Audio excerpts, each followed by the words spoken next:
It is always an unforgettable experience to meet a World War II veteran. When we interviewed Dr. Frank Willard, he was 100% deaf, but that didn't stop him from a lively interview.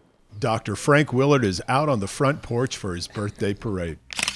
Happy, happy, happy birthday. Nearly every greeting is punctuated with a chuckle. Happy birthday. Thank you very much. Yes. Oh, are you going to help me? I love you. How many pills is he taking at 104? One a day. Go to bed at night, lay down, sleep good. It's just wonderful. And on all these cards in there, there's about 500, I imagine. I'm getting cards from all over the state of Tennessee. Willard was a math and science whiz at MTSU when the Army recruited him. He made them a deal. Let me finish up my senior year and I will volunteer. He served as the Artillery Fire Direction Officer for General Patton's Third Army, a critical position in the Battle of the Bulge. And he was able to make the calculations. He drew out the scale they used for calculating the shells. You know, you've got the elevation and all the different calculations. He was doing those. He was responsible for that, for 22,000 shells fired. Was he good at it?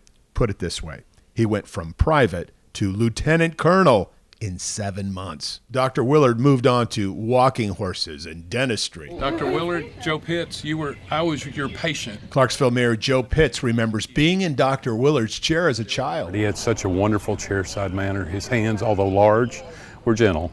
And when you're a kid, you know, you appreciate that. There is so much meaning that you could put into life. Ashley Song met Dr. Willard as a high school senior for an essay project. She's here today on her own time as an admirer.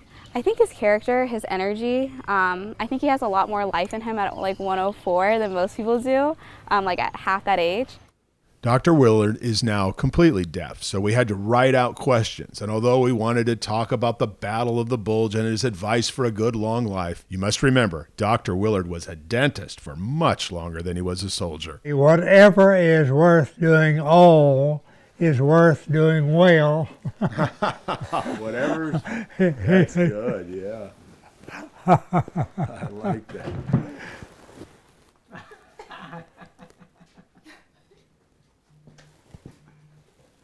Okay. Dr. Willard didn't really want to talk about the war on his 104th birthday. After all, it was not a highlight of his life. It was terrible. It was terrible. What he wanted to talk about was his birthday. Here comes the fire engine.